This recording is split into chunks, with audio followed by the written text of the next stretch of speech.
최근 들어서 그런 거는 아닌데 이제 갈수록 동성애에 대한 이슈가 점점 이렇게 좀 극대화되면서 우리 좀 우리가 살고 있는 이 미국 캘리포니아도 그렇고 지금 한국도 이제 동성애 이슈가 점점 심각해지고 있습니다. 그리고 올 봄부터 해가지고 이스라엘에서도 동성애가 아주 최고로 지금 굉장히 극성을 부리고 있는 그런 시기입니다.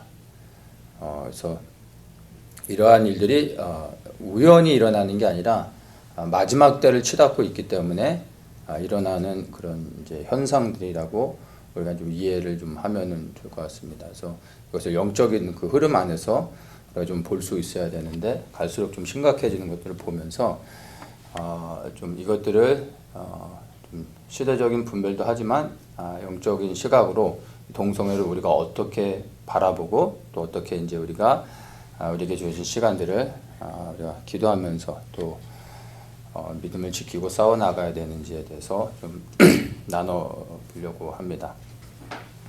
말씀드린 것처럼 지금 그 미국도 그렇고 한국, 이스라엘 이 세 나라가 다른 나라들도 뭐 그러겠지만은 제가 이제 늘 주목하는 나라가 이제 지금 현재는 이 세 나라인데 이 세 나라가 다 동성애 이슈로 굉장히 좀 심각한 상황들을 가고 있습니다.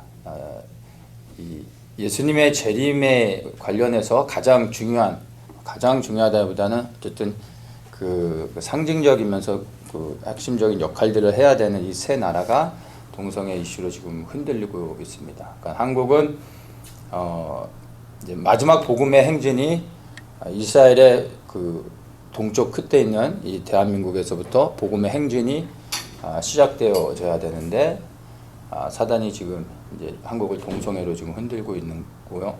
그리고 이스라엘은 뭐 아시지만 예수님께서 친히 재림하셔서 천년왕국을 이루며 통치하실 거룩한 땅입니다. 그래서 거기에서 지금 동성애가 또 하나님의 뜻을 이제 대적하고 있는 거죠. 그리고 미국은 한국에서부터 시작되는 이 마지막 복음의 행진이 하나님의 거룩한 땅 예루살렘까지 하나님의 영광이 동편에서 와서 동문을 지나 하나님의 성전에 채워질 수 있도록 그 복음의 행진을 실제적으로 이루어질 수 있도록 돕는 그 브릿지 역할을 하는 게 미국의 지금 마지막 때의 이제 역할입니다. 그런데 미국 또한 지금 동성애 이슈로 몸살을 앓고 여러 가지 영적인 공격들을 당하고 있습니다. 이 동성애가 창궐하게 되면 그 끝은 반드시 이제 하나님의 심판이 있게 됩니다.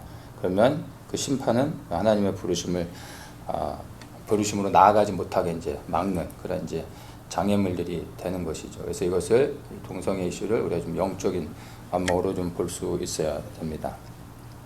먼저 이제 레위기 18장을 제가 한번 좀 간단히 좀 보겠습니다. 성경에서 뭐 동성애에 대해서 어떻게 말하고 있는지 우리가 뭐 너무나 잘 알고 있지만 먼저 레위기 18장을 통해서 하나님께서 어떻게 말씀하고 있는지를 한번 보고 나서 그다음에 좀 제가 그 성경 안에서 동성애에 대해서 하나님께서 어떻게 행하셨는지를 좀 보도록 하겠습니다.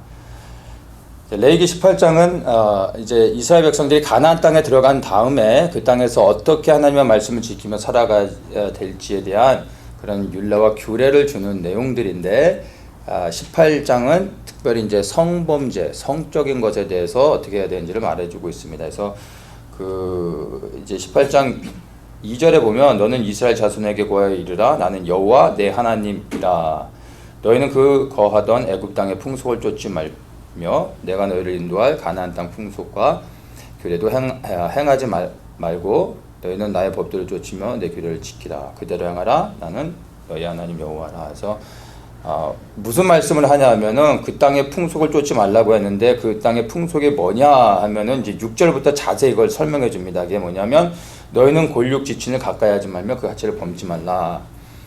내 어미의 하체를 범치 말라. 계모의 하체를 범치 말라. 내 자녀, 자매, 아비의 딸, 어미의 딸.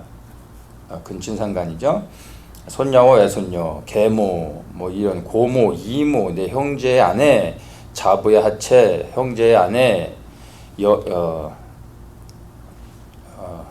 이런 것들이에요. 아주 이런 성적인 것들을 얘기하고 그러다 21절에 또 중요한 걸 얘기하는데 너는 결단코 자녀를 몰래에게 주어 불로 통각해 말아서 내 하나님의 이름을 욕되게 하지 말라. 성적인 것을 얘기하다가 이 우상숭배, 그러니까 자녀들을 그 몰래에게 인신제사 드리는 것을 여기에 포함시켜서 말하고 있습니다. 그 다음에 나오는 게 뭐냐면 22절에 너는 여자와 교합한 같이 남자와 교합하지 말라. 이는 가증한 일이니라. 너는 짐승과 교합하여 자기를 더럽히지 말며 여자가 된 자는 짐승 앞에 서서 그것과 교접하지 말라. 이는 문란한 일이니라. 수간을 얘기하고 있죠. 자, 이제 이런 것들을 말씀하시고 나서 24절에 중요한 말씀하십니다. 너희는 이 모든 일로 스스로 더럽히지 말라. 내가 너희 앞에서 쫓아내는 족속들이 이 모든 일로 인하여 더러워졌고 그 땅도 더러워졌으므로 내가 그 악을 인하여 벌하고 그 땅도 스스로 그 거민을 토하여 내느니라. 이제 이렇게 말씀하십니다. 그러면서 27절에 너희의 전에 있던 그 땅 거민이 이 모든 가증한 일을 행하였고 그 땅도 더러워졌느니라. 너희도 더럽히면 그 땅이 너희 있기 전 거민을 토함같이 너희를 토할까 하노라. 무릇 이 가증한 일을 하나라도 행하는 자는 그 백성 중에서 끊쳐지리라. 이렇게 이제 말씀하고 있습니다. 그러니까 하나님께서 이런 성적인 범죄, 특별히 후반으로 가면 이제 그 가족 간의 성범죄, 그 다음에 이제 동성애에 대해서 그리고 동물과 하는 그 성범죄에 대해서 말씀하시고 나서 이런 것들을 행하면 내가 내 백성이라 할지라도 너희를 토해버리겠다라는 말씀을 하십니다. 이스라엘 역사를 보면은 실제적으로 하나님께서 하나님의 백성 이스라엘을 토해내는 사건이 우리 역사 속에서 보게 되죠. 이스라엘이 멸망당하고 그 땅에서 쫓겨나게 됩니다. 근데 그것이 바로 이 레위기 18장의 말씀을 지키지 않았기 때문인 것을 우리가 이제 볼 수 있습니다. 그건 이제 제가 계속해서 이제 얘기를 하도록 하고요. 이 레위기 18장 말씀 읽은 거를 잘 생각하시면서 이제 성경을 통해서 창세기부터 간략하게 제가 빨리 한번 좀 대략적인 것만 훑어보도록 하겠습니다. 성경을 통해서 동성애가 죄라는 것은 너무나 분명하게 말해주고 있지만 우리가 보려고 하는 것은 하나님께서 그 동성애가 행해지는 곳에 어떻게 행하셨는지 그것에 대해서 그 역사를 한번 성경의 역사들을 우리가 한번 좀 살펴보고 또 우리 시대를 좀 보려고 합니다. 창세기 이제 6장에 보면 네피림이 등장합니다. 이 네피림을 이해하는 게 마지막 때 굉장히 중요한데요. 예전에 이제 몇 년 전에 이제 네피림에 대한 말씀도 한번 나눴었는데 나중에 제가 이제 네피림에 대해서 한 번 더 정리해서 이제 좀 말씀을 나누려고 하는데 우리 시대에 또 다른 네피림이 등장하게 됩니다. 근데 그때 등장하는 네피림은 창세기 6장에 나오는 네피림은 아니고요. 새로운 네피림입니다. 근데 이 네피림들이 등장하게 되면 이제 하나님의 심판이 임하게 됩니다. 첫 번째 네피림이 등장했을 때 노아의 홍수 심판을 하셨죠. 그래서 세상을 전 지구적으로 심판하신 것이었습니다. 두 번째 네피림이 등장하게 되면 하나님이 세상을 심판하시는데 그게 이 땅에 임하는 이제 마지막 심판이고 그리스도의 재림과 연결되어진 겁니다. 그래서 두 번째 네피림이 어떤 방식을 통해 등장하게 되는지를 이해하고 분별해 보는 게 이제 굉장히 중요한데 나중에 그것들은 좀 나누도록 하고요. 창세기 6장에 이제 처음으로 등장한 네피림에 대한 이야기가 나오는데 이 네피림을 제가 그 성경적인 의미로 그걸 자세하게 지금 설명은 하지 않고 그냥 넘어가도록 하겠습니다. 그래서 나중에 네피림에 대한 메시지 좀 찾아서 보시면 좋을 것 같고요. 이 네피림을 히브리어로는 The Fallen One, 그러니까 떨어진 자라는 의미를 갖고 있습니다. 근데 이제 헬라의 의미로서는 거인이라는 의미를 갖고 있습니다. 이제 그 헬라에서는 기간테스라고 말하는데 기가스라는 단어에서 이 기간테스가 나왔는데 이 기가스라는 단어의 의미는 땅에서 태어났다라는 의미를 갖고 있습니다. 그러니까 이 네피림을 히브리어와 헬라어의 의미 두 가지의 의미를 합쳐서 우리가 이해를 해보면 네피림이란 하늘에서 떨어져 가지고 땅에서 태어난 그러한 변종 인간으로 우리가 이해를 하면 됩니다. 근데 이제 일반적으로 이 네피림을 이제 성경 속에서 살펴보면 한 가지 분명한 특징이 뭐냐면 거인이라는 것입니다. 성경 속에서도 거인이 많이 등장을 하죠. 이 네피림을 이해하는 게 굉장히 중요합니다. 자, 그래서 창세기 6장에서 네피림이 등장하고 그 다음에 이제 그 스토리가 어떻게 진행되죠? 바로 노아의 홍수의 사건이 이제 나오게 되죠. 그래서 하나님께서 노아를 통해서 세상을 이제 이제 심판하시죠. 멸망시키는데 우리는 그 땅의 죄악이 채워졌기 때문에 하나님께서 세상을 심판하셨다라고 흔히들 이렇게 말하지만은 만약에 그냥 단순한 죄 때문에 하나님께서 세상을 심판하셨다면은 노아 홍수 이후로 지금까지 사실은 수도 없는 홍수 심판으로 세상을 계속해서 하나님께서 멸망을 시키셨어야 될 것이었습니다.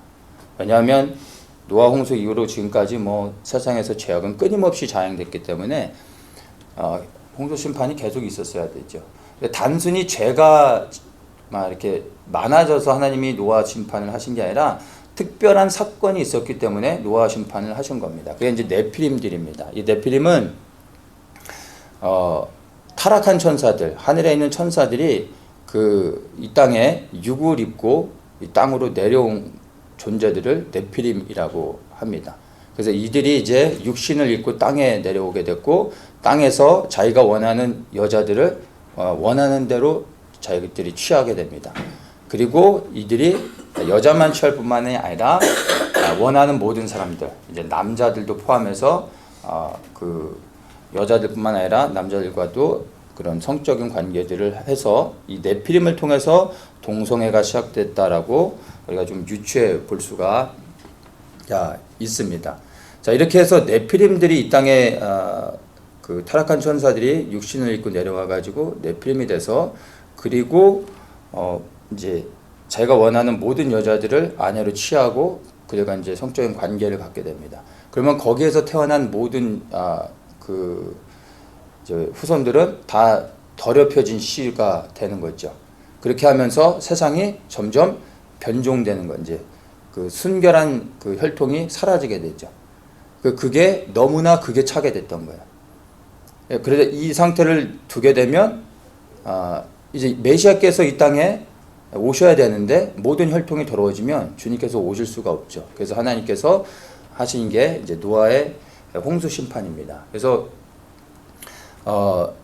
하나님께서 이제 노아를 통해서 이 땅에 새롭게 다시 이제 심판 후에 노아를 통해서 시작하시는데 하나님께서 노아를 선택하셨던 이유가 있습니다. 노아를 향해서 하나님께서 말씀하시기를 그는 의인이요 당세에 완전한 자다 이렇게 말합니다. 의인이고 완전한 자다. 의인이란 말은 그가 그 시대에 하나님을 마음 중심 가운데 전심으로 하나님을 예배하는 자였다라는 것입니다. 우리가 흔히 말하는 그 의인으로 이해를 하면 되는 거고요. 그리고 완전한 자라고 말하고 있는데 이 완전하다라는 것이 그러니까 죄가 없거나 아니면은 무슨 거룩하다 이런 의미가 아니라 육신적으로 혈통이 깨끗한 이제 외적인 것들을 말하는 것입니다. 그러니까 그 혈통이 더럽혀지지 않은 것을 이야기하는 겁니다. 그러니까 노아 시대에 의인이면서 완전했던 자, 의인이 하나님을 예배하는 자, 전심으로 예배하면서 혈통적으로 순수한 그 사람의 혈통으로 혈통을 가지고 있었던, 보존하고 있었던 사람들이 얼마 없었던 것입니다. 이 두 가지의 조건을 충족하는 게 노아밖에 없었다라는 겁니다. 혈통적으로는 더럽히지 않아도 하나님을 전심으로 예배하는 노아 같은 사람이 없었다고 이해를 하면 되죠. 그래서 하나님께서 노아를 택하시고 노아를 통해서 다시 한번 이 세상을 이제 그 번영케 하는 일들을 이제 하셨던 것을 우리가 이제 볼 수가 있습니다. 이제 노아의 홍수를 통해서 하나님께서 혈통이 더러워지는 것을 막으시고 노아를 통해서 이제 다시 시작을 하셨는데 성경 속에서 네피림의 후손들이 다시 등장하게 되는 것을 이제 우리가 창세기 이제 9장, 10장에서 이제 보게 됩니다. 그러니까 성경이 왜 다시 네피림의 후손들이 등장했는지에 대한 설명은 하지 않습니다. 그러니까 성경은 우리가 원하는 걸 말해주진 않고요. 우리에게 필요한 것을 말해줍니다. 그래서 알아야 될 중요한 단서들은 우리에게 제공을 해줍니다. 그래서 하나님의 심판으로 네피림이 다 사라진 줄 알았는데 사라지지 않고 어디선가 등장을 하는 거예요. 중요한 건 우리가 그것을 찾아낼 수는 없지만 하여튼 다시 나타났다는 건 성경이 말해주고 있기 때문에 그것을 통해서 이제 우리가 다시 보게 되는 겁니다. 그래서 그 네피림의 후손이 다시 등장한 게 최초로 등장했던 게 이제 니므롯이라는 인물입니다. 그래서 성경에서 분명히 니므롯을 이제 주목해서 말을 하죠. 그래서 이 니므롯을 향해서 세상의 처음 영걸이라 말하고 있어요. 이 세상이라 하면 노아 홍수 심판 이후에 새롭게 시작된 세상을 말하는 거죠. 근데 이 새롭게 시작된 세상에서 노아 그 홍수 이후에 시작된 세상에서 이 니므롯이 처음으로 등장한 영걸이다라고 말하는데, 이 영걸이라는 의미는 거인이라는 의미를 갖고 있습니다. 그러니까 홍수 심판 이후에 최초로 다시 생겨난 변종 인간이 바로 니므롯이다라고 생각하면 됩니다. 이 니므롯이 등장한 다음에 곧바로 무엇을 하느냐 하면 이 니므롯이 사람들을 끌어모으고 그 다음에 하나님을 대적하는 바벨탑을 쌓는 사건이 있음을 보게 됩니다. 이 중심에 이제 니므롯이 있었죠. 그래서 네피림의 후손들은 타락한 천사들의 DNA를 갖고 있기 때문에 그 태생 자체가 하나님을 대적하는 게 그들의 존재의 목적이고 사명이 되는 것입니다. 그래서 이 네피림의 후손들은 하나님을 대적하게 돼 있습니다. 그래서 이렇게 니므롯을 중심으로 해서 세상의 사람들이 모이고 바벨탑을 쌓고 하나님을 대적하려고 할 때 하나님께서 그들을 흩어버리게 되는 것을 우리가 볼 수 있습니다. 여기서 중요한 게 하나님이 그들을 멸하지 않으시고 흩어버리셨다는 거예요. 그래서 바벨탑을 쌓는 것은 중지를 시켰는데 그들을 멸종시키지 않고 흩어버리셨다는 겁니다. 그러니까 니므롯을 중심으로 해서 또 니므롯이 이제 많은 여자들을 취하면서 니므롯의 또 다른 혈통들이 생겨났을 거 아니야? 그러면 거기에서 또 다른 변종들, 거인들이 생겨났을 거고, 근데 이들이 언어가 흩어지면서 이제 섞이면서 여기저기로 흩어진 겁니다. 전 세계로 퍼지게 되는 것이죠. 그래서 네피림의 후손들이 세상 가운데서 이제 흩어져 곳곳에서 자기들의 성을 쌓고 그 다음에 거기서 이제 살아가게 되는 것을 우리가 이제 말씀을 통해서 생각해 볼 수가 있는 겁니다. 자, 이러한 배경 하에서 그 다음에 이제 등장하는 게 창세기 12장의 아브라함입니다. 아브라함이 그냥 등장하는 게 아니라 이러한 배경 하에서 아브라함을 하나님께서 부르셨다라는 것을 전체 문맥 흐름 안에서 볼 수가 있습니다. 그러니까 아브라함의 사명이 또한 이 니므롯의 후손들, 즉 네피림의 후손들은 하나님을 대적하는 것이고, 하나님께서는 이 하나님을 대적하는 자들을 멸하기 위해 하나님의 사람들을 택하시고 그들을 사용하시죠. 그렇게 택함 받은 사람이 노아 시대 이후에 아브라함이라는 것을 볼 수가 있습니다. 그래서 아브라함을 부르시고 아브라함에게 땅에 대한 약속을 해주시죠. 땅에 대한 약속을 해주시는데, 그때 하나님이 약속해 주셨던 땅의 지경들이 애굽강에서부터 유브라데 강까지입니다. 애국강에서 유브라데 강이라 함은 이 당시에 이 성경 시대에 네피림의 후손들이 가장 많이 퍼져 살던 지역이 바로 애국강에서부터 유브라데, 즉 우리가 흔히 얘기하는 가나안 땅입니다.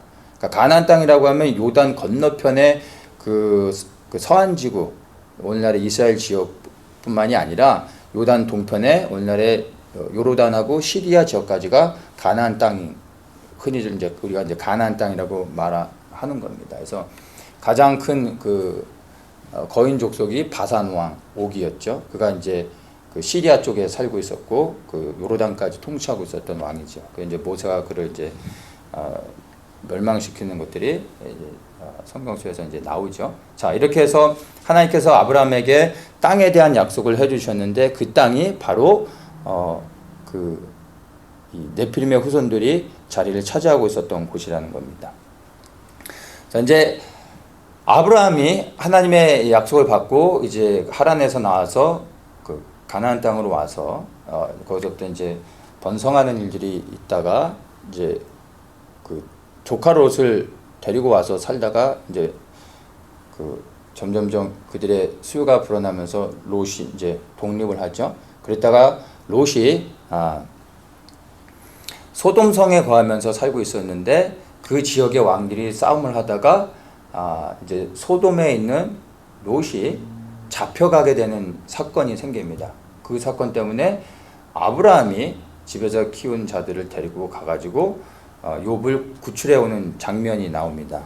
그때 이제 뭐라고 설명을 하냐면은 그돌라오멜과 그와 함께한 왕들, 바로 이들이 소돔 왕과 싸우고 소돔을 멸망시키고 소돔에 있던 롯을 붙잡아서 이제 데려간 거죠. 그래 이제 이 그돌라오멜과 그에 속한 지역 왕들을 찾아가서 그들을 이제 죽이고 붙잡혀 있던 롯을 데리고 옵니다. 그때 이제 데리고 올 때 놀라운 사건이 있는데 그게 바로 살렘 왕 멜기세덱이 싸움에서 이기고 그 그돌라오멜 왕을 죽이고 돌아온 아브라함을 살렘 왕 멜기세덱이 그를 영접해 주는 그런 이제 사건이 있습니다. 이 살렘 왕 멜기세덱은 성경적으로도 정확하게 이렇게 해석되지 않는, 설명할 수 없는 신비한 인물입니다.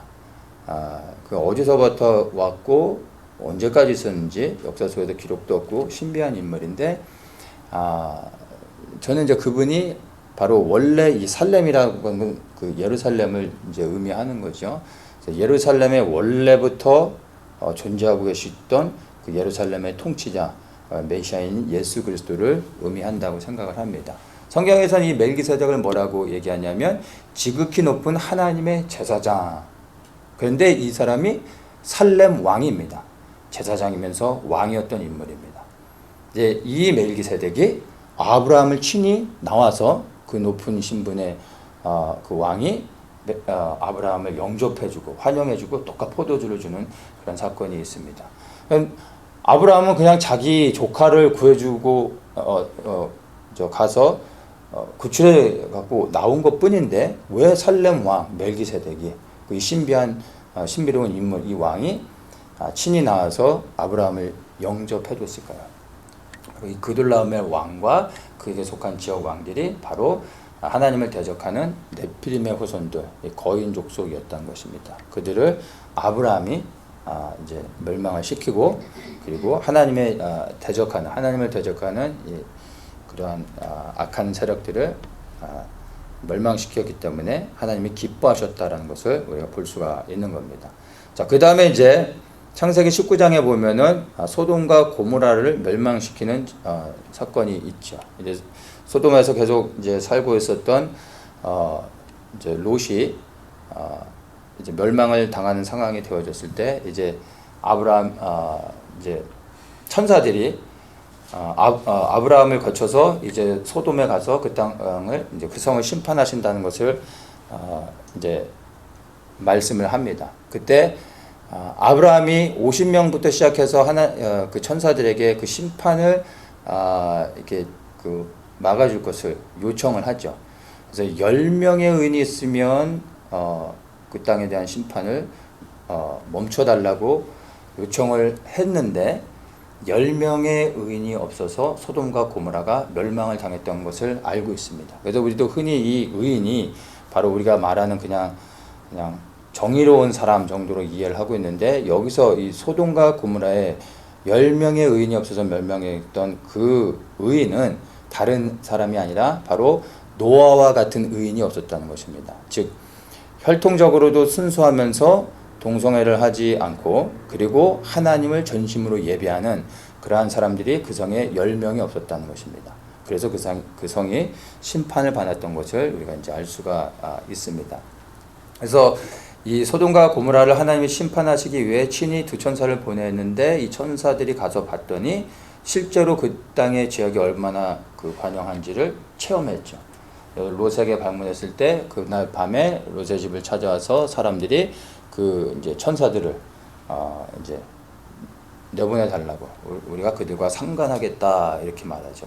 동성애를 하겠다 이런 얘기죠. 그래서 그 성이 얼마나 하나님 앞에서 범죄하고 성적으로 무너졌는지를 볼 수가 있습니다. 그래서 이제 그 두 천사가 소돔과 고모라를 멸망시키는 이제 일이 성경 속에서 기록되어 있습니다. 근데 이 소돔과 고모라의 멸망이 굉장히 아주 이례적인 사건입니다. 왜냐하면 하늘의 천사가 직접 내려와서 이 땅의 그 심판에 직접 하나님이 직접 개입하신 것이죠. 불과 유황으로 세상을 심판하셨는데 여기서 말하는 불과 유황은 세상에 존재하는 게 아니라 하늘에서 떨어진 불과 유황입니다. 하늘의 천사들이 와서 직접 심판한 거죠.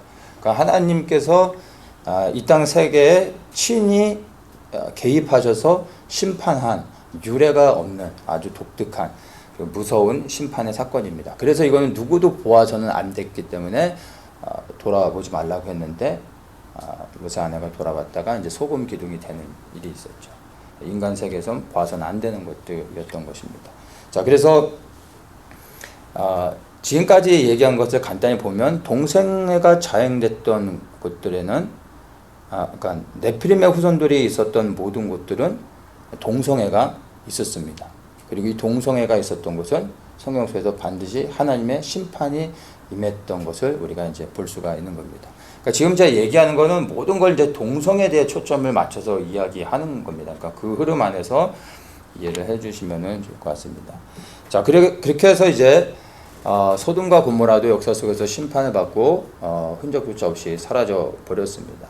그리고 이제 시간이 지나서 이제 하나님께서 야곱을 통해서 애굽에 내려가게 하시고 그 야곱 족속 그 후손들을 통해서 이 애굽에서 히브리 민족, 즉 하나님의 이제 백성들, 새로운 민족을 탄생케 하시는 일이 있게 됩니다.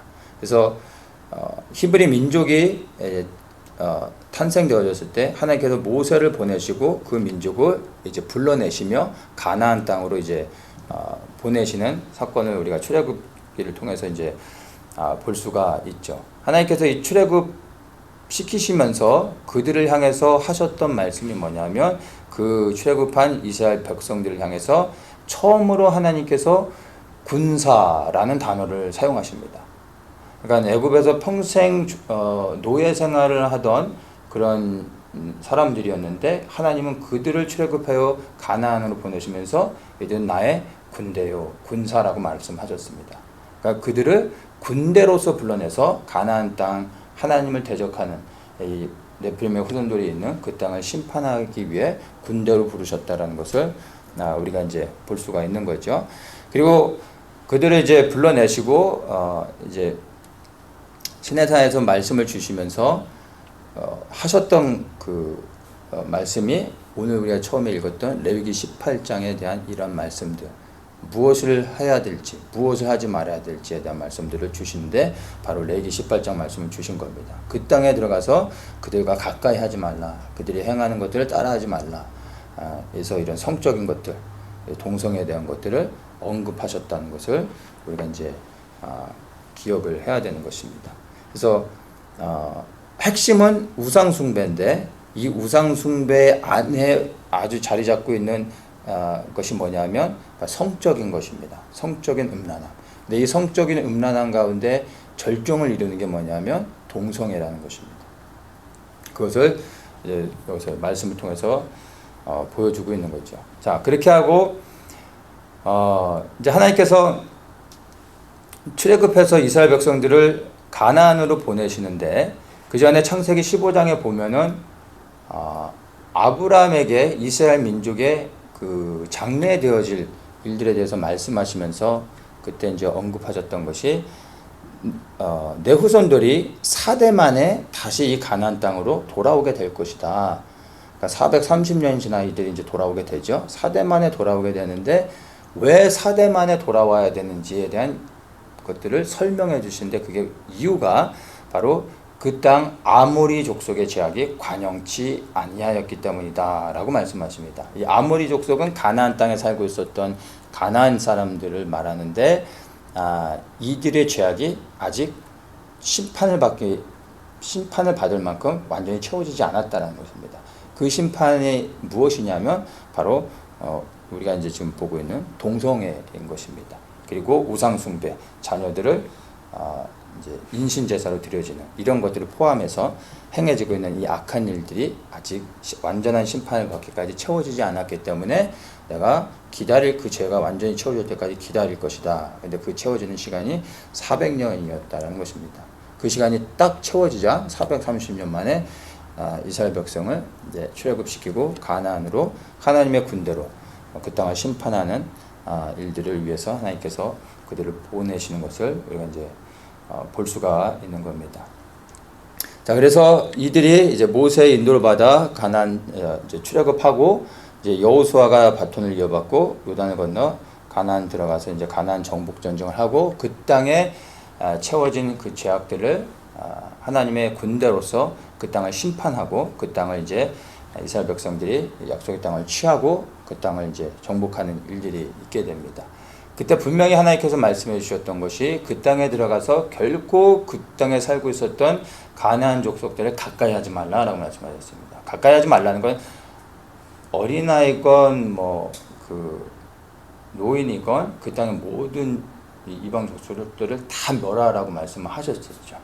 근데 그들이 다 멸하지 않고 살려두고 가까이에서 같이 살게 됩니다. 허용을 하죠. 그러다 보니까 나중에 무슨 일이 생기냐면 그들의 문화, 그들의 그 우상 숭배들, 그들의 악한 것들을 그들이 본받게 됩니다. 동화되게 되죠. 그리고 그들이 섬기는 이방 신들이 섬기는 신을 섬기게 되고 그들이 행하는 음란한 일들을 그대로 이스라엘 백성들이 따라하게 됩니다. 그래서 결론적으로는 이스라엘이 그 땅에서 이 레기 18장의 저주대로 그 땅에서 심판을 받고 그들도 쫓겨나는 일들을 겪게 되는 것을 볼 수가 있습니다.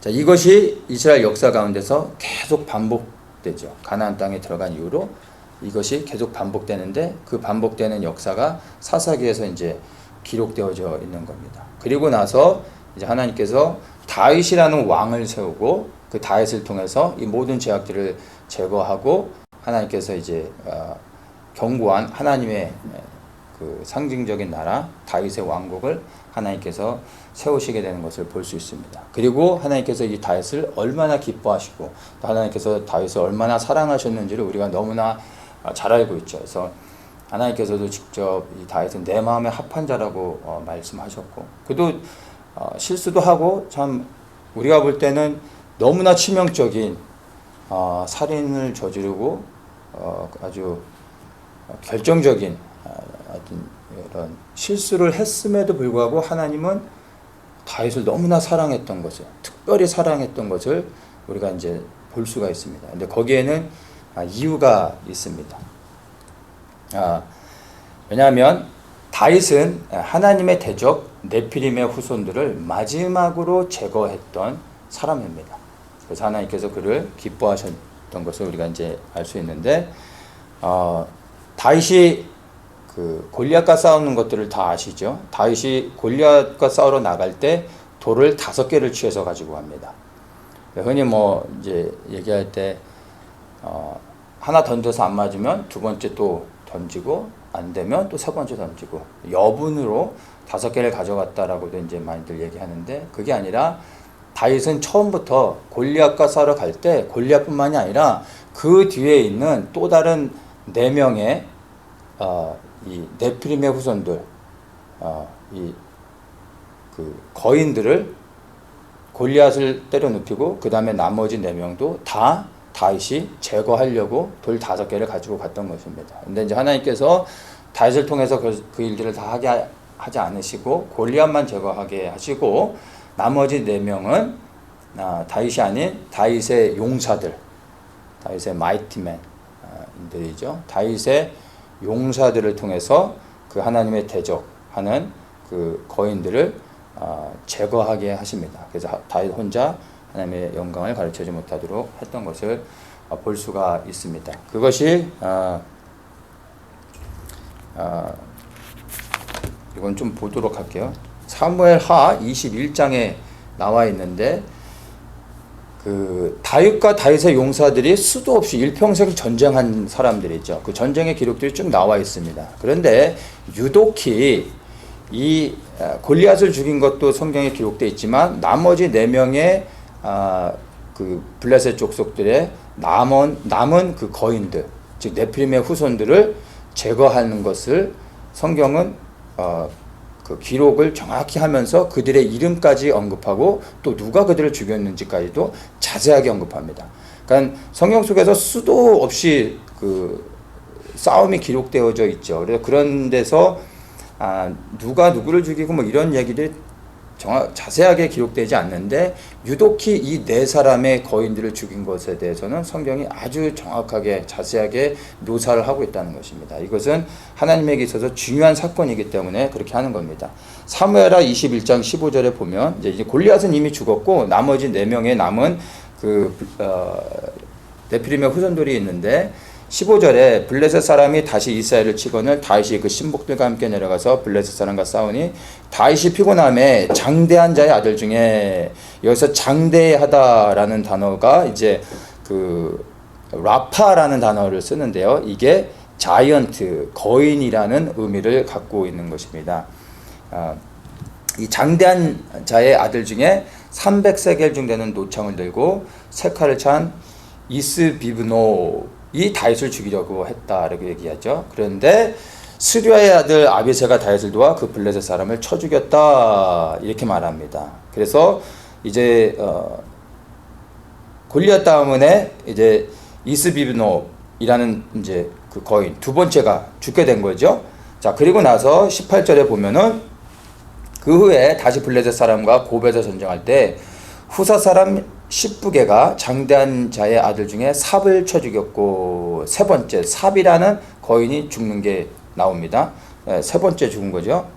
자, 19절에 이제 또 다시 블레셋 사람과 고베에서 전쟁할 때 베들레헴 사람 야레오르김이 아들 엘하난이 가드 골리앗의 아우 라흐미를 죽였는데 그 자의 창자루는 배틀째 같았더라 이렇게 말합니다. 라흐미가 죽었습니다. 네 번째 사람이 죽은 거죠. 그 다음에 이제 마지막으로 가드에서 전쟁할 때 그곳에 키 큰 자 하나는, 키가 크다는 게 우리가 볼 때 키가 조금 큰 게 아니라 거인을 얘기한 겁니다. 매 손과 매 발이 가락이 6씩 모두 24가락이었는데 저도 장대한 자의 소생이라. 그 거인 바로 네피림의 후손이다 라고 말하고 있죠. 저가 이스라엘 사람을 능욕함으로 다윗의 형 삼마의 아들 요나단이 저를 쳐 죽이니라 이렇게 말합니다. 그래서 골리앗을 포함해서 5명의 거인들이 연속적으로 다윗의 용사들에 의해서 죽음을 당하게 되는 것이 나옵니다. 이게 성경에서 기록하고 있는 마지막 네피림의 그 혈통적 후손이 끊쳐지는 것을 말해주고 있는 것입니다. 이 가나안 지역에 살고 있는 그 거인 족속들, 이들이 이제 딱 죽고 난 후에 그 다음에 22절에 이렇게 기록합니다. 이 네 사람 가드의 장대한 자의 소생이 다윗의 손과 그 신복의 손에 다 죽었더라. 다 죽었더라. 장대한 자의 소생이 다 죽었더라. 네피림의 후손이 그 가나안 땅에 살고 있었던 네피림의 후손이 다 죽었더라. 이렇게 말하는 것입니다. 그러니까 다윗과 다윗의 용사들이 네피림의 후손들을 다 제거합니다. 그리고 나서 다음에 사무엘하 22장이 시작되는데 이 22장을 보면요. 뭐냐 하면 시편입니다. 하나님께 감사하는 찬양을 올려드리는 감사 시편이 사무엘하 22장 처음부터 끝까지 완전한 시편의 내용으로 진행됩니다. 그래서 이거를 읽어보면 사무엘하 쭉 읽다가 22장을 읽으면요. 지금 내가 시편을 읽고 있는 건지 사무엘하를 읽고 있는지 헷갈릴 정도로 완전한 시편의 내용입니다. 그러니까 정상적으로 사무엘하의 역사 그 흐름 안에서 22장은 사실은 어울리지 않는, 문맥상에 전혀 어울리지 않는 흐름이죠. 그런데 갑자기 시편의 찬양이 기록되어져 있고 23장부터는 다시 정상적으로 돌아오게 되는 걸 봅니다. 그러니까 하나님을 대적하는 마지막 남은 그 네피림의 후손들을 제거되어졌을 때 시편 찬송을 통해 하나님께 감사와 찬송을 올려주고 있는 것을 우리가 이제 볼 수 있습니다. 그러니까 이 사건이 얼마나 하나님이 기뻐하셨는지를 우리가 이 말씀을 통해서 알 수가 있는 거죠. 근데 이것을 끝낸 사람이 다름 아닌 바로 다윗이었다는 것입니다. 다윗이 이런 놀라운 하나님이 기뻐하시는, 또 하나님을 대적하는 악한 자들을 제거함으로 하나님이 기뻐하신 일을 행했다라는 것을 우리가 이제 볼 수 있습니다. 자, 이렇게 해서 다윗이 그렇게 이 네피림의 후손들을 다 제거했는데 그 후에 이제 솔로몬 때부터 이 다윗 이제 솔로몬 왕국부터 하나님 앞을 떠나 솔로몬부터 사실은 엄청난 우상 숭배를 하게 됐죠. 그러면서 남유다와 북이스라엘이 나눠지지만 남유다나 북이스라엘이나 동일하게 하나님 앞에서 엄청난 범죄 행위들을 끊임없이 짓게 되는데 거기에는 두 가지가 있습니다. 첫째, 그 땅에서 멈춰지지 않았던 죄악이 바로 레기 18장에서 말하고 있는 것입니다. 그게 이제 뭐냐면 그 몰렉에게 그 자기의 자녀들을 인신제사로 불에 던져서 제사를 드리는 일들이 솔로몬 시대부터 해서 남유다가 멸망할 때까지 이스라엘 역사 속에서 끊이지 않고 계속해서 반복되는 죄악이 있었음을 성경에서 얘기해주고 있습니다. 근데 우리가 레기 18장에 봤지만 몰렉에게 자기의 자녀들을 던져주는 이런 우상 숭배를 한다는 것은 이스라엘 백성들이 그러한 죄만 인신 제사를 드리는 범죄만 따라 했을까요? 아니면 그 다음에 연결되는 동성애하지 말라고 하는 그러한 죄들은 짓지 않고 인신 제사만 드렸을지 우리가 가만히 생각해 보면 충분히 다 이해할 수가 있는 겁니다. 몰렉에게 끊임없이 이방인들이 하는 것처럼 자기의 자녀들을 이렇게 불에 던져 제사를 드렸었다면 그 다음에 하나님께서 하지 말라고 했던 동성애의 죄악도 이들이 여전히 동일하게 했었다는 것을 우리가 분명하게 알 수가 있는 것입니다. 그래서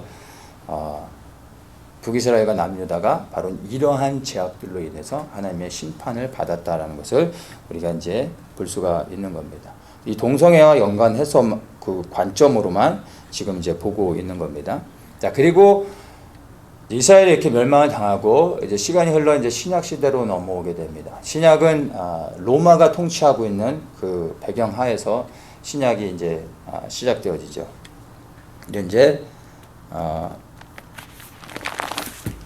로마서에서 그 시대가 어떠했는지에 대해서 설명을 좀 해주는데 로마서 1장에 이제 의인에 대해서 이렇게 쭉 설명을 하고 그러다가 이제 18장부터 하나님의 진노가 불의로 진리를 막는 사람들의 모든 경건치 않음과 불의에 대하여 하늘로 쫓아나나니 이렇게 쭉 말씀하다가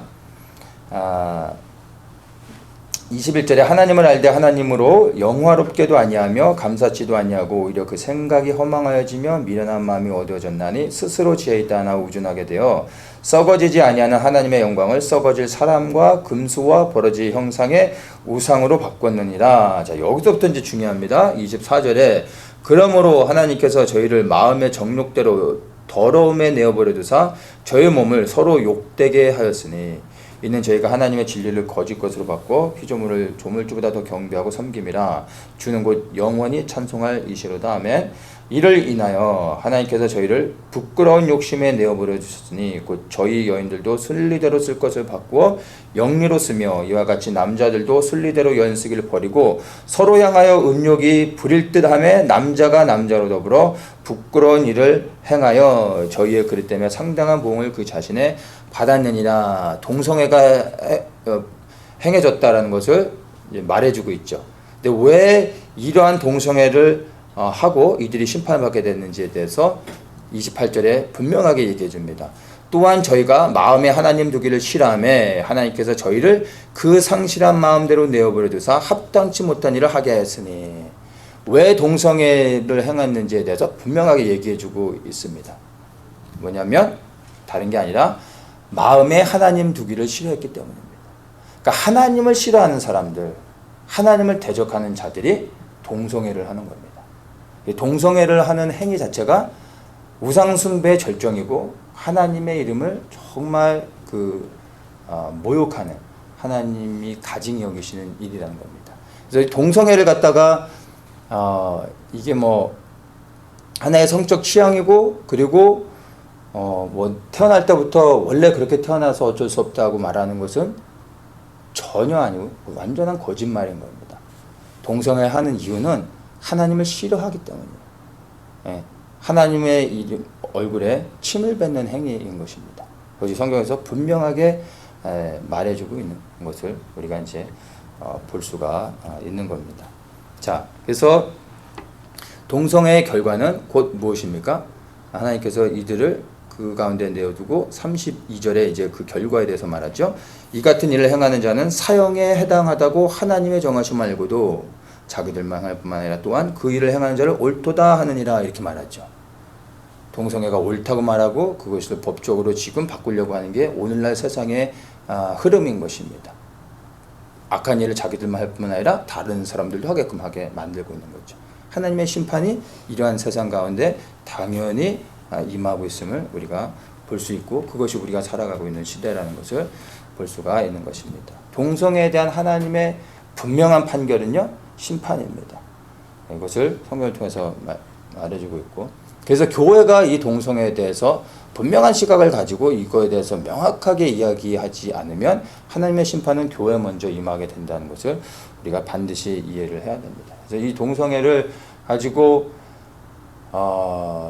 좀 사회적으로 접근하거나 어떤 문화적으로 또 심리학적으로 감정적으로 이렇게 접근하고 동성애를 이해해서는 해결하려고 해서는 안 되고요. 이거는 그냥 하나님의 말씀을 기준으로 해서 동성애를 우리가 접근해야 되는 것입니다. 그래서 교회 안에 동성애하는 사람이 있으면 분명히 이 말씀들을 읽어주고 이렇게 했을 때 받을 형벌이 무엇인지를 얘기해 줘야 되는 겁니다. 그럼에도 불구하고 그 죄에서 돌이켜 회개하지 않으면 교회에서는 쫓아보내야 돼요. 그들을 그냥 허용하면, 사랑이라는 이름으로 허용하게 되면 교회는 더러워지게 되고 다 같이 죽게 되는 겁니다. 그래서 그들을 책망해야 되고, 책망해도 돌이키지 않으면 잘라내는, 쫓아내 버려야 되는 겁니다. 앞으로 동성애가 이제 합법화 되어지면 만약 제가 말한 대로 그렇게 한다면은 큰 문제가 일어나겠죠. 구속되거나 문제들이 일어나겠죠. 그때 되면은, 그러한 일들이 일어나게 되면 진짜 살아있는 교회들은요, 지상에 있는 게 아니라 말 그대로 지하로 내려가는 겁니다. 로마 시대에 참된 교회들이 지하로 내려갈 수밖에 없었던 것처럼 그런 날이 지금 이제 다가오고 있다는 것을 우리가 좀 볼 수가 있는 것입니다. 지금 소리칠 수 있을 때 우리가 소리치고 말하고 이야기를 해야 되는 것입니다. 이 동성애가 성행했던 곳들의 특징들을 우리가 지금 말씀 중에 제가 짧게 그냥 빨리 좀 대략적으로 이제 이야기를 나눴습니다.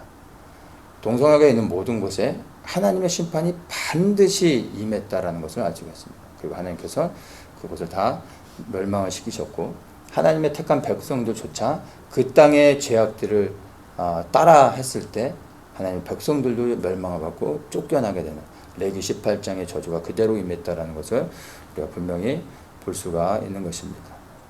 이 동성애가 성행하는 곳에 첫째, 우상숭배가 있습니다.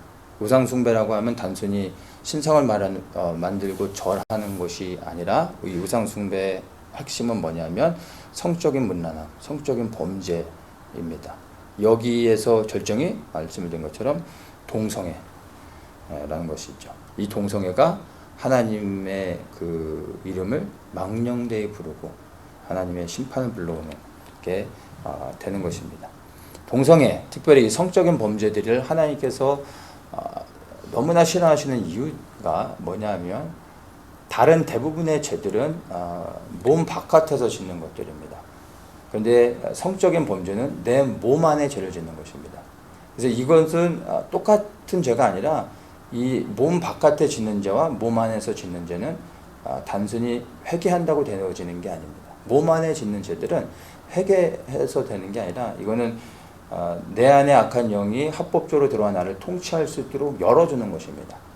그래서 단순히 회개한다고 해서 이 문제가 해결되지 않고 영적으로 굉장히 복잡하게 얽히게 됩니다. 근데 거기다가 일반 성범죄도 아니고 동성애의 죄는 굉장히 심각하다는 것을 좀 영적으로 이해를 해야 되는 것입니다. 그래서 동성애는 정말로 그 하나님의 얼굴에 침을 뱉는, 하나님이 정말 가증 여기시는 그러한 죄인 것을 알아야 됩니다. 사단이 악한 영들이 가장 강력하게 그 힘을 받는 그 소스가 피에 있습니다. 악한 영들도 그 힘을 받아야 되는데 그 힘을 받기 위해서는 피를 취하는 겁니다. 그러니까 피가 뿌려진 곳, 억울한 죽음이 있는 곳들, 그런 곳에 악한 영들의 역사가 강하게 일어나는 겁니다. 그래서 우리가 차를 타고 가다가도 보면은 사고 다발지어 말해서 그렇게 써있는 푯말들 있잖아요. 보면은 사고가 나는 곳에 또 사고가 또 반복돼서 사람들이 교통사고로 죽고 또 죽고, 그래서 푯말들을 세워놓죠. 근데 정말 사고가 날 수밖에 없는 지역이기 때문이 아니라 억울하게 죽은 사람의 피가 뿌려졌는데 그것을 해결하지 않으니까 계속해서 거기 악한 영들이 역사하면서 거기가 저주를 받게 되고 계속해서 사람들이 죽게 되는 겁니다. 자, 그런 식으로 어쨌든 사람의 피를 통해서 그 생명을 통해서 악한 영들이 가장 큰 힘을 받고, 두 번째가 우상 숭배. 이제 악한 영들을 예배하는 것을 통해 힘을 받습니다. 근데 단순히 그 예배라는 게 단순히 우리가 드리는 예배 형태를 통해서도 받지만, 그 예배 중에서 가장 강력하게 힘을 받는 게 바로 성적인 문란함. 그래서 사단을 섬기는 자들이 성적으로도 문란하죠. 이 성적으로 이렇게 남녀가 막 섞이는 그런 행위 자체가 악한 영들이 가장 큰 힘을 받는데, 그 가운데서도 동성애가 악한 영들이 힘을 받는 큰 소스가 된다는 것을 알아야 됩니다. 그래서 사회에서 이렇게 유명인들이나 높은 재력, 그러니까 어떤 위치에 있거나 많은 재력을 갖고 있는 사람들이 동성애자인 경우가 많이 있습니다. 왜냐하면 이들이 그러한 것을 통해 사단의 악한 영들에게 힘을 주고, 악한 영들은 자기가 그 힘을 받고 그들이 원하는 것들을, 세상에서 그들이 원하는 것들을 제공해 주는 겁니다. 서로 상부상조하는 것이죠. 그래서 이 동성애자들 가운데 영향력 있는 사람들이 많이 있는 겁니다. 그들은 이제 사단을 예배한다라고 볼 수가 있는 것이죠. 자, 이런 그 흐름들을 볼 때 오늘날 우리가 살고 있는 이 시대가 우리 그 영적으로 분별해서 보면은 딱 이렇게 보여지게 됩니다. 하나님의 심판을 받았던 이 그 가나안 족속부터 시작해가지고 또 이스라엘 백성들, 그리고 또 로마 멸망을 당했죠. 로마도 멸망을 당한 것을 보면 동성애 관점으로 보면요, 로마가 멸망당한 건 뭐 여러 가지 이유들을 보는 관점에 따라 얘기할 수 있지만 분명한 건 또 하나는 로마가 멸망이 됐던 건 성적으로 문란해서 성적으로 타락했기 때문입니다. 그런데 성적으로 타락한 그 절정이 뭐냐면 동성애였던 것을 역사 속에서 발견할 수가 있는 거죠.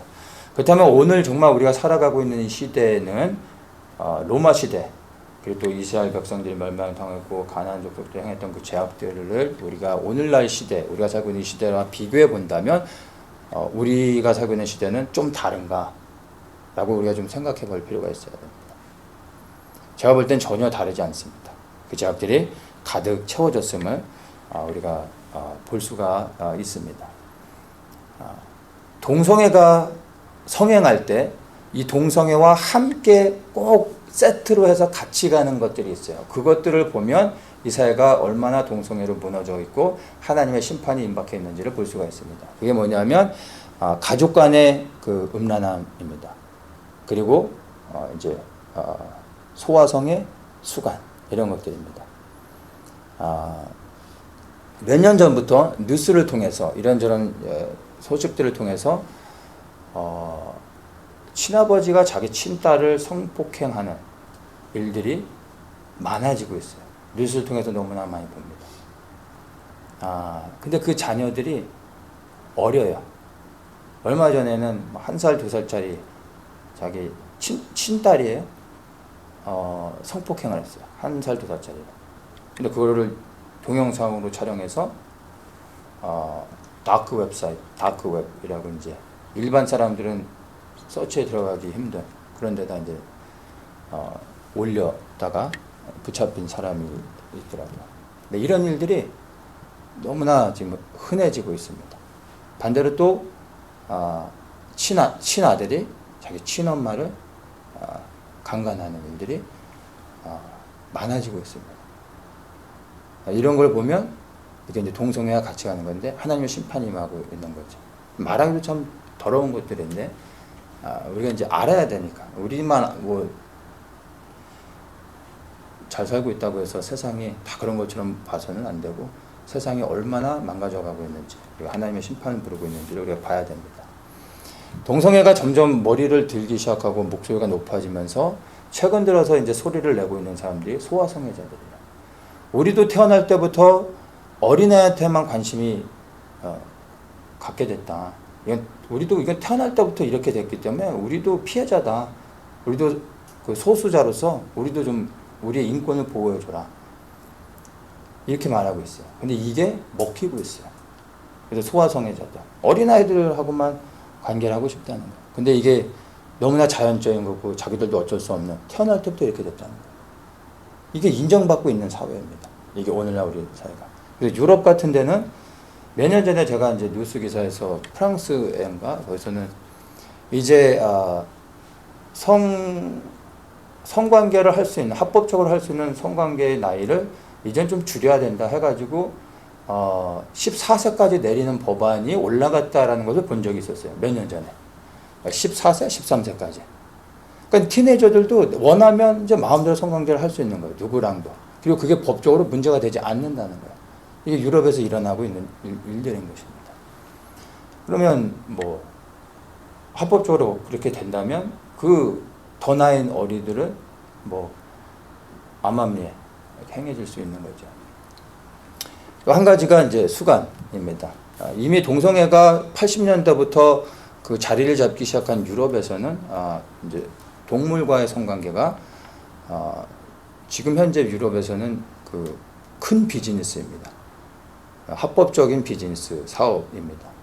그래서 그 업소에 가가지고 내가 어떤 동물과 하고 싶다 하면 돈을 내면 그 동물과 성관계를 할 수 있는 거예요. 참 말하면서 좀 그렇지만, 그러니까 또 반대로 또 동물 애호단체들은 또 막 그걸로 데모도 하고 막 그런 뭐 난리가 아니에요. 이게 유럽의 모습입니다. 그리고 이게 이제 곧 미국에서, 한국에서 이들이 아직 음지에서 말하고 있지만 이제 대놓고 말할 수 있는 시대가 얼마 안 남았다라는 것을 지금 우리가 살아가고 있는 시대를 보면서 우리가 긴장해야 되는 것입니다. 이 동성애의 죄는요, 네피림의 이 존재들이 세상에 나타난 이후로부터 지금까지 단 한 번도 동성애는 인류 역사 속에서 사라진 적이 없습니다. 다만 시대에 따라 소리를 냈느냐 못했느냐, 이들의 목소리가 커졌느냐 못했느냐, 이거인 것입니다. 이들의 목소리가 커지고 이것이 법적으로 그 사회에 너무나 당연한 것으로 통용되어질 때 하나님의 심판이 임했던 것입니다. 그리고 하나님이 다시 시작하게 하셨던 거고요. 네. 그래서 우리가 오늘날 이 동성애를 지금 주목해야 되는 것, 동성애에 대해서 우리가 바라보면서 또 우리가 기도하면서 이것을 막아내야 되는 이유가 다른 게 아닙니다. 이 동성애가 합법화되어지고 이것이 모든 사람들에게 인정되어지고 법적으로 보장되어지는 순간 하나님의 심판을 불러오게 되는 겁니다. 그래서 우리가 이 동성애를 주목해서 보고 이것들 반대하며 싸울 수 있어야 되는 것입니다. 1960년대만 해도 미국에서 동성애자는 사형에 처하거나 뭐 이제 몇십 년 형을 때리는 그런 것들이 흔했습니다. 그러다가 뭐 불과 몇십 년 지나지 않았죠. 근데 오늘날 우리가 살아가는 시대는 어떻습니까? 동성애를 반대하는 사람은 완전히 그 사회에서 매장이 되는 시대에 살고 있습니다. 우리 아이가 이제 12학년인데 제가 우리 아이한테 물어봤더니 자기 주변에서 자기가 아는 아이들 중에서 동성애를 분명하게 반대하는 사람은 제가 딱 3사람 봤대요. 나머지는 다 동성애를 좋은 것으로, 동성애는 하지 않아도 동성애를 다 오픈하고 환영하고 쿨한 것으로 받아들이고 있다고 합니다. 근데 이 아이들이 이거를 말을 하면 큰일 나는 거예요. 왕따 정도가 아니라 테러를 당하는 거예요. 그런 정도라 말할 수조차 없고 입 다물고 살아야 된다고 하더라고요. 참 저희 아이가 그 지역이 미군 미국의 그 백인 보수라고 자처하는 공화당 텃밭인 백인들이 주로 사는 지역인데도 불구하고 아이들이 완전히 거의 대부분이 동성애 이런 부분에서는 진보적으로 다 넘어가 있는 게 교육을 통해서 넘어가는 거기 때문에 뭐 어쩔 수가 없습니다. 그게 우리 아이들이 지금 살아가고 있는 현실이라는 것을 우리가 이제 이해를 할 수 있어야 됩니다. 그런 것들을 영적으로 분별하면 자녀들을 위해 기도를 안 할 수가 없는 거죠. 모든 기독교 국가는요, 헌법을 통해서 자유민주주의 국가를 이야기하는 겁니다. 하나님의 공의를 실행해야 됩니다. 그리고 그 모든 헌법의 기초에 하나님의 공의가 사실은 보이지 않게 밑바탕에 깔려져 있습니다. 그것을 최초로 근대 국가에서 자유민주주의 국가에서 하나님이 기뻐하시는 공의의 법을 기초로 만들어 놓은 게 사실 미국의 헌법입니다. 그래서 미국 이후로 세계 모든 나라들이 미국의 법을 기준으로 해서 자유민주주의 국가의 법의 근간을 만들어가고 있는 것이었습니다. 근데 미국이 지금 이 법의 근간이 흔들려 가고 있고 전 세계도 그렇게 요동치고 있는 것을 볼 수 있습니다. 그래서 자유민주주의 국가들, 특별히 기독교 국가들이 이 하나님의 공의가 흐르고 있는 헌법을 지켜내지 못하면 즉 하나님의 공의를 저버리는 게 됩니다. 그러면 하나님의 심판은 반드시 임하게 된다는 것을 우리가 이해해야 되고, 그리고 지금 하나님의 심판이 임하고 있는 시대에 우리가 살고 있다는 것을 이해해야 되는 것입니다. 제가 이제 미국과 한국, 이스라엘에 대한 상황들을 간단히 좀 실질적으로 어떤 일이 일어나는지를 좀 나누면요. 최근 들어서 점점 이렇게 급박하게 돌아가는 것 같아요. 9월부터 이제 그 커먼코어 교육들 이제 실질적으로 시작이 되는데, 성교육, 이 젠더 교육이 이제 9월 달부터 이제 모든 퍼블릭 스쿨에 이제 실행이 됩니다. 이때 어린아이들, 킨더부터 해서 이제 엘리먼터리는 동성애가 좋다라는 것을 교육을 하게 됩니다. 해야 되는 겁니다. 그래서 오늘은 네가 남자 노릇해봐, 내일은 여자 노릇해보고 동성애는 좋은 거야 라고 아이들을 이제 가르쳐야 되는 겁니다. 교육 내용에서. 그리고 이제 중학생이 되면은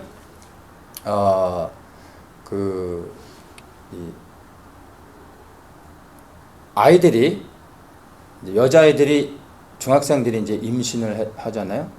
그러면 학교에다 그냥 얘기하면 학교에서 바로 병원으로 데려가서 낙태를 시켜줍니다. 부모의 동의가 필요 없어요. 아이들이 그냥 학교에다 얘기하면 학교가 그걸 해줍니다. 비용은 다 정부에서 내게끔 합니다.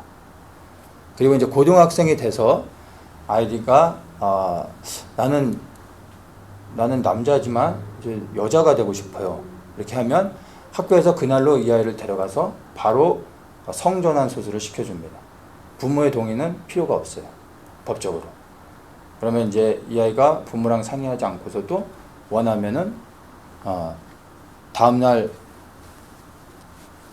우리 아이가 남자였는데 다음날에는 여자가 돼서 만날 수도 있는 게 우리가 살고 있는 현실이고, 이제 이러한 법들이 진행되어진다는 겁니다. 끔찍한 일이죠. 얼마 전에 이제 뉴스를 통해서 봤는데, 모든 이제 캘리포니아에 포함되는 건데요. 모든 성직자들이 그러니까 이제 캐톨릭 사제와 이제 우리 교회도 포함하는 겁니다. 성도들하고 어떤 상담을 하게 되면 상담한 것에 대해 반드시 주정부에다 보고하는 법안이 상정이 됐습니다. 이건 뭐 통과는 안 될 거라고 하고 뭐 이제 반대가 사람이 많다고는 하지만 이런 법안 자체가 상정됐다는 자체가 쇼킹한 거죠. 이제 정부에서 다 모든 것들을 종교기관들을 컨트롤하겠다라는 것을 이해를 하면 되는 겁니다. 그리고 이제 주정부가 성직자들의 모든 설교들을 이렇게 리뷰할 수 있도록 하는 법안이 또 상정이 됐습니다. 그러니까 설교까지 다 이제는 모니터링하고 컨트롤하려고 하는 법안들이 지금 올라가 있는 것입니다. 이게 이번에 안 된다 하더라도 이런 법안 자체가 올라가 있다는 게 교회를 이제 죽이려고 하는 그런 일들이라는 것을 볼 수가 있는 것이죠. 결국에는 이제 이러한 영향력 하에서 교회들이 핍박을 받게 되는 것을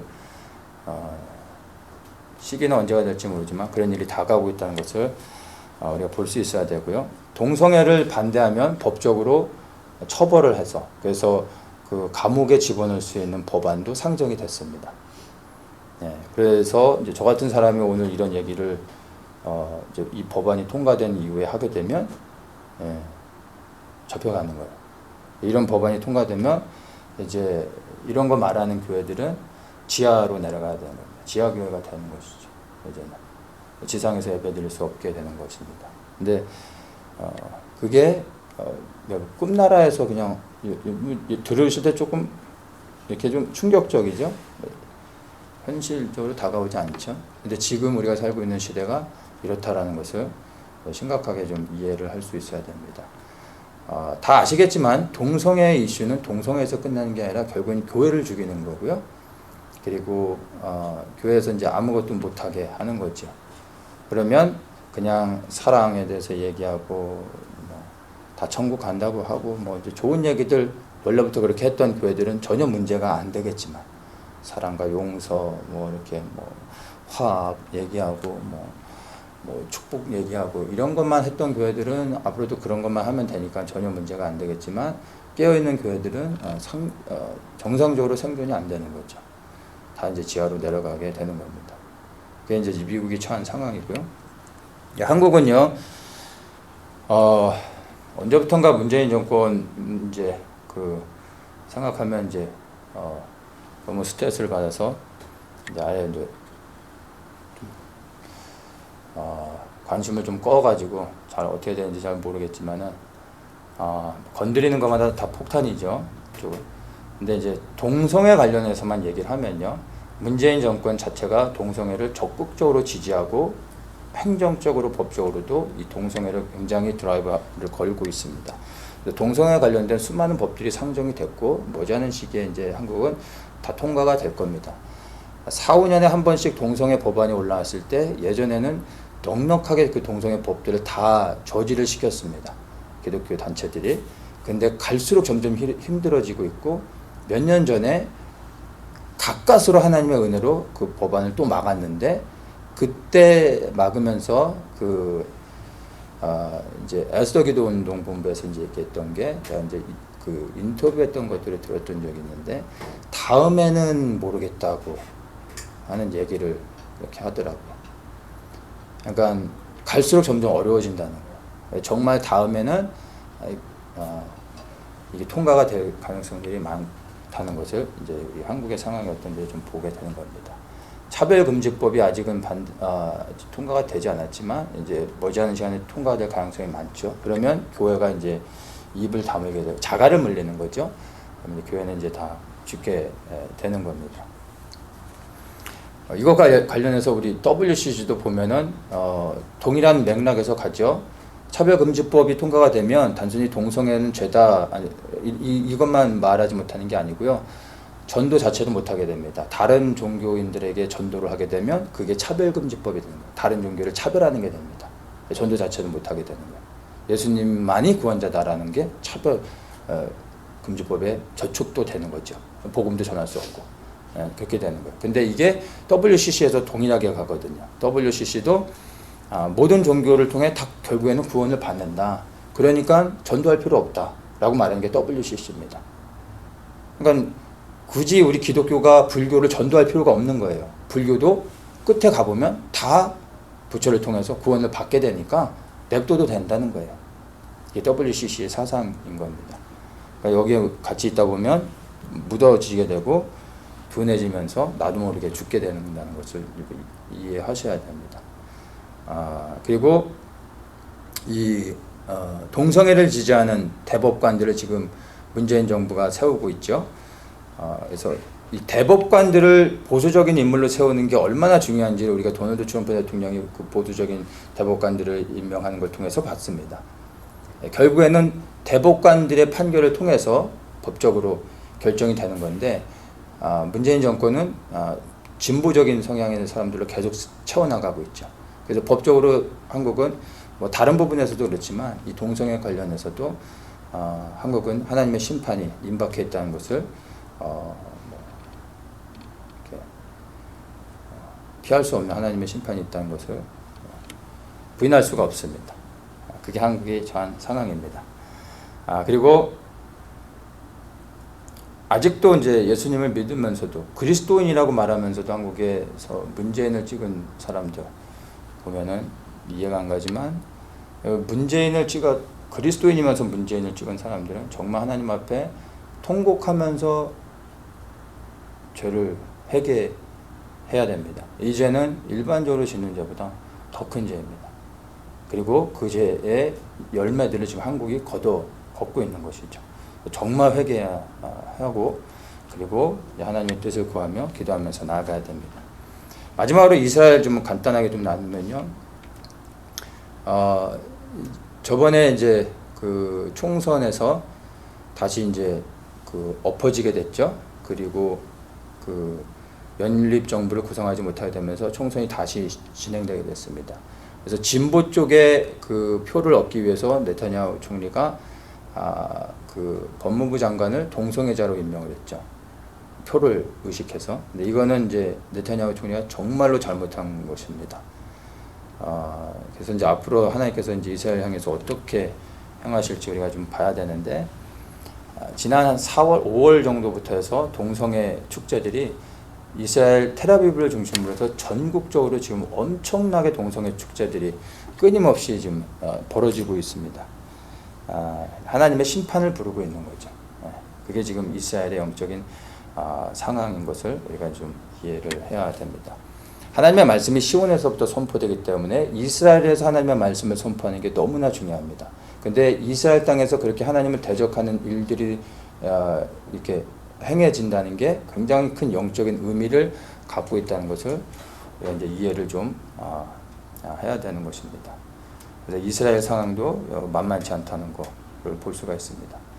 자, 말씀을 드린 것처럼 대한민국에서부터 하나님의 복음이 행진을 해야 되고 또 이스라엘까지 그 복음이 들어가야 영광스러운 주님의 재림을 보게 되는 겁니다. 그리고 이스라엘이 거룩히 준비되어져야 되는 상황이죠. 그런데 한국도 그렇고 이스라엘도 그렇고 동성애를 통해 하나님의 심판을 부르고 있는 겁니다. 사단이 하는 일이죠.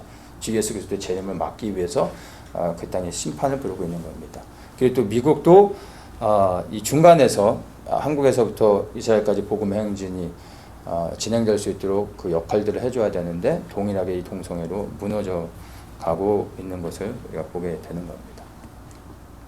그래서 이것을 영적으로 보면서 이 세 나라의 회복을 위해서 우리가 기도하며 막아낼 수 있는 걸 막아낼 수 있도록 해야 되는 것입니다. 왜 한국에서부터 이스라엘 그리고 또 미국의 이런 동성애 이슈들이 점점 극대화되면서 지금 심각한 위기 상황에 놓여지게 됐는지를 영적인 흐름을 보면 알 수 있게 되는 거죠. 그래서 동성애를 단순히 동성애 이슈로 바라봐서는 안 되고 이 마지막 때에 정말 하나님의 역사가 풀어져야 되는데 그것을 막기 위해 사단이 이 동성애를 통해서 하나님의 심판 앞에 이 중요한 나라들이 무너지게 지금 이렇게 회방하고 있다는 것을 보아야 됩니다. 다른 방법이 있겠습니까? 우리가 이제 기도해야 되는 겁니다. 기도하고 그리고 간절히 기도한 다음에 막아내는 기도, 성 무너진 데를 막아서서 하는 그 기도가 필요하죠. 내 죄로 여기며 회개하면서 나가야 되고 그리고 기도가 끝난 다음에는 어떻게 해야 되겠습니까? 내가 기도했던 대로 살아갈 수 있는 담대함이 있어야 되는 겁니다. 기도만 열심히 하고 입 딱 다물고 그냥 세상 사람들과 동일하게 살면 안 되고요. 나가서 이제 소리칠 수 있어야 됩니다. 동성애는 잘못된 것이라고 말할 수 있어야 되고 그 죄에서 돌이켜야 된다고 말할 수 있어야 되고 그 죄 가운데 머물러 있으면 반드시 하나님의 심판이 임한다라고 말할 수 있어야 되는 겁니다. 그렇게 말하지 않으면 사실은 정말 예수님을 믿는 사람이라고 말할 수 없는 거죠. 우리가 정말로 그것들을 좀 분별해서 볼 수 있어야 되는 겁니다.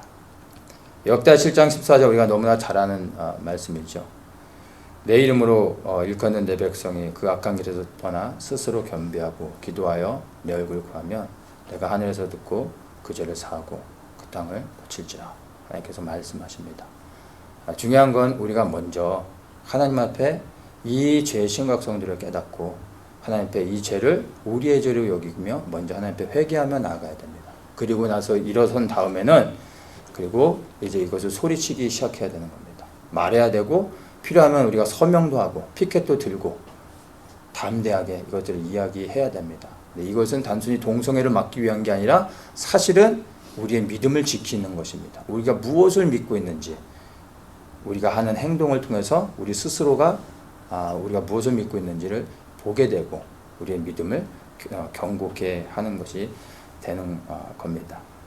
아직 우리에게 기회가 있습니다. 우리가 하나님께 무릎 꿇고 기도하며 하나님의 복음의 행진이 이루어질 수 있도록 우리가 막아서며 이 나라를 위해 떠나는 조국을 위해 살고 있는 미국을 위해 그리고 하나님의 영광이 임해야 될 그 거룩한 땅 예루살렘을 위해 우리가 그렇게 기도하며 나아가야 되는 것입니다. 바로 그렇게 할 때 우리가 소망하고 기다리고 있는 예수 그리스도의 재림이 하나님의 시간에 이루어질 걸 믿습니다. 하나님께서 찾으시는 바로 그 사람들이 죄를 회개하면서 이 땅에 그 무너져간 것들을 막아서면서 하나님이 기뻐하시는 기도를 하는 바로 그러한 사람들이라는 것을 알고 또 우리가 그러한 사람으로서 오늘 이 시간에 일어나 소리치는 그런 모든 분들 되시기를 예수님의 이름으로 축복합니다.